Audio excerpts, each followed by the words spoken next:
Assalamualaikum warahmatullahi wabarakatuh. Alhamdulillahirabbil alamin. Shalatu wassalamu ala asyrofil anbiya'i wal mursalin wa ala alihi washabbihi ajmain. Apa kabar hari ini? Tetap sehat dan semangat selalu ya. Hari ini kita akan melanjutkan materi pertemuan sebelumnya, yakni tentang meraih berkah dari jujur dalam muamalah dengan fokus kajian Quran Surah Al-An'am ayat 152. Untuk itu, mari kita buka pembelajaran pagi hari ini dengan baca basmalah bersama. Bismillahirrahmanirrahim. Semoga kita selalu mendapatkan keberkahan, kemudahan, dan kemanfaatan ilmu. Adapun indikator pembelajaran pada pertemuan hari ini, yakni satu, membaca Quran Surah Al-An'am ayat 152 dengan tartil. Yang kedua, mengartikan Quran Surah Al-An'am ayat 152 dengan benar. Yang ketiga, menganalisis isi kandungan Quran Surah Al-An'am ayat 152 tentang jujur dalam muamalah. 4. Menyimpulkan isi kandungan Quran Surah Al-An'am ayat 152. Dan yang kelima, menghubungkan isi kandungan Quran Surah Al-An'am ayat 152 tentang jujur dalam muamalah dengan fenomena sosial. Adapun Quran Surah Al-An'am ayat 152 itu ayat yang menjelaskan tentang menyempurnakan takaran atau timbangan. Mari sekarang kita baca bersama-sama. A'udzu billahi minasyaitonir rajim. Bismillahirrahmanirrahim. Wala taqrabu malal yatimi illa billati hiya ahsanu hatta yablugha ashuddah wa awful kayla wal mizana bil qist. La nukallifu nafsan illa wus'aha wa idza qultum fa'dilu walau kana dha qurba wa bi ahdillahi awfu dzalikum wasyakum bihi la'allakum tadzakkarun. Artinya, dan janganlah kamu dekati harta anak yatim kecuali dengan cara yang lebih bermanfaat hingga sampai ia dewasa, dan sempurnakanlah takaran dan timbangan dengan adil. Kami tidak memikulkan beban kepada seseorang melainkan sekedar kesanggupannya. Dan apabila kamu berkata, maka hendaklah kamu berlaku adil kendati pun ia adalah kerabatmu. Dan penuhilah janji Allah. Yang demikian itu diperintahkan Allah kepadamu agar kamu ingat.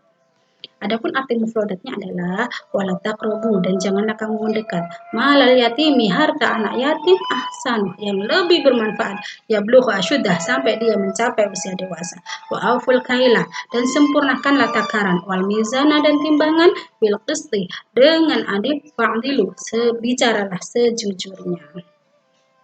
Nah, sekarang kita masuk pada isi kandungan Quran Surah Al-An'am ayat 152.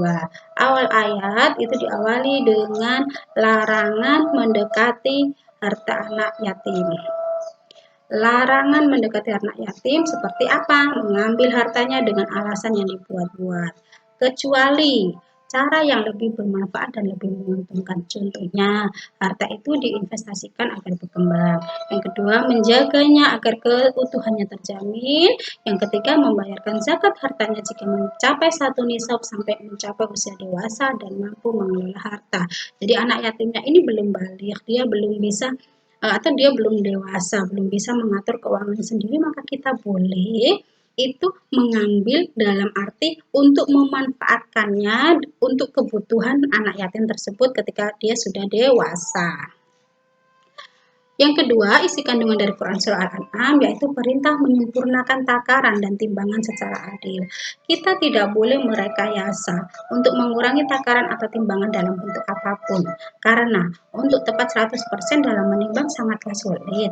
Maka dibuat kesepakatan antara penjual dan pembeli berupa kerelaan agar jangan sampai menyulitkan keduanya. Jadi kan kita tidak benar-benar bisa pas gitu kan. Maka kalau seperti itu kita jumpa itu, ya sudah kita ridho aja, kita rela. Gitu. Sebagai pembeli kita rela. Nah, penjual pun tidak diharuskan menambah barang yang dijual melebihi kewajibannya. Misal 1 kilo ditambah 1 on karena untuk hati-hati. Tidak harus seperti itu juga. Asal bisa sama-sama rela, insya Allah itu sudah halal begitu ya. Dan karena pembelinya juga rela. Nah, ayat ini menunjukkan bahwa agama Islam sesungguhnya tidak ingin memberatkan pemeluknya. Itu kalau benar-benar pas itu kan akan sangat berat sekali. Kalau dilebihkan juga kasihan penjualnya gitu. Jadi yuk sekarang kita anggap aja nanti pembelinya juga bersedekah kepada penjual. Paling cuma kurang sedikit gitu ya, berapa on lah. paling hanya setengah on, paling seperti itu. Lanjut. Yang ketiga, perintah berkata jujur. Contohnya bersaksi dalam perkara hukum. Nah, Quran Surah Al-An'am ayat 152 diakhiri dengan perintah memenuhi janji Allah. Memenuhi janji Allah itu apa saja? Contohnya ibadah, muamalah, itu salah satu contohnya. Nah, caranya yakni dengan melaksanakan perintahnya, menghindari larangannya, dan saling mengingatkan. Watawasau bil haqqi watawasau bis sabr. Jadi mengikat kepada kebenaran dan mengajak untuk selalu bersabar. Nah, sekarang kita masuk pada konsep jujur dalam muamalah. Ini sebenarnya sudah saya jelaskan ya pada pertemuan awal, tapi kita ulang lagi ya, karena ada beberapa tambahan. Secara bahasa, syudiq itu artinya benar, ya benar atau jujur. Nah, jujur ini artinya kesesuaian dan kebenaran dari perkataan dan perbuatan yang sesuai dengan kenyataan. Jadi, apa yang dikatakan, apa yang dilakukan, terus dengan kenyataan faktanya itu sama, berjalan sejajar. Kemudian muamalah, yang dimaksud muamalah adalah hubungan manusia dengan manusia yang diatur oleh syariat Islam dan dalam interaksi sosial seperti ekonomi, sosial, politik. Nah, adapun jujur dalam bermuamalah yakni sikap yang mencerminkan kepribadian seorang muslim sejati, antara lain tidak pernah menipu, memalsukan, dan berkhianat kepada siapapun termasuk kepada non-muslim. Ingat ya, kepada siapapun, jadi bukan hanya kepada orang Islam. Dalam melakukan jual beli, tidak melakukan jual beli kecurangan dengan mengurangi takaran dan menambah takaran atau timbangan. Nah, indikator jujur itu bisa dilihat dari apa? 1, berkata yang benar meski orang lain tidak setuju. 2, sesuai antara pikiran, perkataan, dan perbuatan. 3, memberikan kesaksian dengan adil. 4, mempercayai dan membenarkan ajaran Allah dan Rasul-Nya. 5, taat kepada perintah dan larangan Allah. 6, menepati janji. 7, amanah. Nah, sekarang untuk sekedar tambahan akhlak atau etika bermuamalah. Yang pertama, pahami setiap transaksi yang dilakukan. Kedua, hindari transaksi yang tidak sesuai dengan syariat Islam. 3, memberi toleransi bagi yang kesulitan. 4, jangan menunda-nunda membayar hutang jika mampu. 5, tidak menjual barang yang dilarang. 6, pakailah alat ukur dan timbangan yang benar. 7, hindari egois, sombong, dan serakah. 8, hargai dan hormati hak dan kebebasan orang lain. 9, bekerja sama saat susah dan senang. 10, patuhi peraturan dan setiap perjanjian. 11, membeli secara sopan dan seperlunya. Dan 12, tidak menipu dan berbohong. Seperti ayat ini dalam Quran Surah Al-Maidah ayat 8, ya ayyuhalladzina amanu kunu qawwamina lillahi syuhada'i bil qisti. Hai orang-orang yang beriman, hendaklah kamu jadi orang yang selalu menegakkan kebenaran karena Allah, menjadi saksi dengan adil.